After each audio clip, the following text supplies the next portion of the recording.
Episode 2 of 1000 Blows begins with Hezekiah recalling his father marching with others in Jamaica, standing up to British occupying soldiers. As a child, he sees his father beaten by those very soldiers. In the present, Hezekiah fights Sugar in the ring.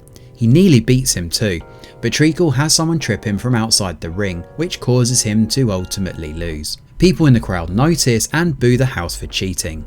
During the fight, Sharky calls out for Mary. Lau takes his gun from him and tries to tell him that there's more to him than this, but Sharky can't shake his desperation for Mary. He runs off and is unfortunately run over by a carriage. Mary, Hezekiah and Lau dump Sharky's body in the river after Mary insists that's what he would prefer.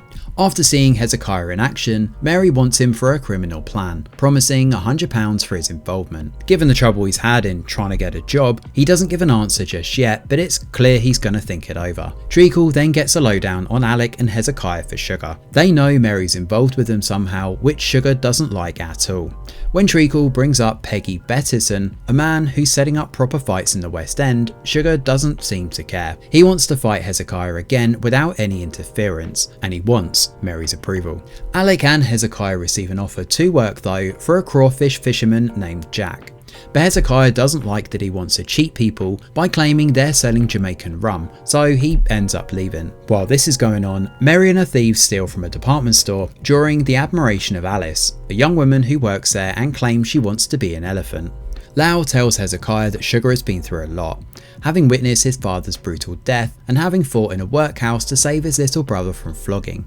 He also lets on that he knows that Alex is staying with him, but he'll only charge for one. Hezekiah then goes to the tavern to ask Treacle what Sugar's plans are for him. He says he wants another fight. Treacle offers £3 regardless of whether he wins or loses, but £5 more if he does lose.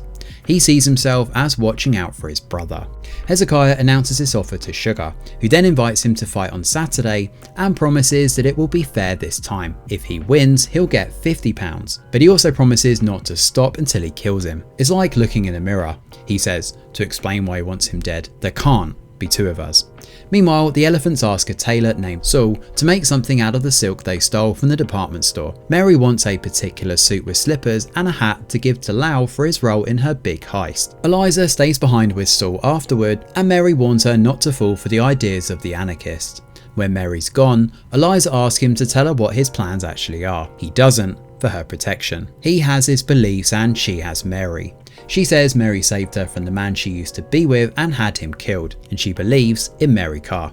Later, Treacle warns Sugar he can't become a champion of the world if he's dead. Mary also suggests he align with Peggy and join legitimate fights, because that's where the real money is anyway. She hands Sugar gloves for him to try on, but he just throws them in the river. There's certainly something wrong with him, he says, but at least he can punch it. The thing that's wrong with her? Well, it's a hole that she can't fill. He then asks her to be at his fight against Hezekiah, but she has no such plans. Mary then finds Hezekiah again. She says if he loses or wins, he dies either way. So she cracks the bones in his hand, claiming she's just saved his life. He won't be healed by Saturday, but he will be healed in time to help her with her plan. And with this bombshell reveal, episode 2 of 1000 Blows comes to an end. Well, Mary certainly has some unique methods, doesn't she? And that unexpected ending is definitely taking us away from the cliched path I thought this story could potentially have gone. Other than that though, this episode is a bit tepid, with its inflated dialogue and everyone acting rather predictably, except for the ending of course. I do think the parallels the show is setting up between Sugar and Hezekiah are fun, but I don't appreciate the need writers felt to explicitly explain this.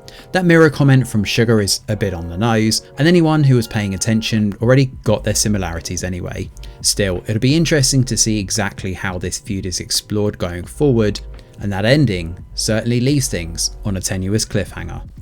Thanks for watching, and do let us know your thoughts in the comments below. Smash a like or subscribe to the channel, your support is very much appreciated. I'm Greg Wheeler, and from all of us over here at The Review Geek, we'll see you on the next video.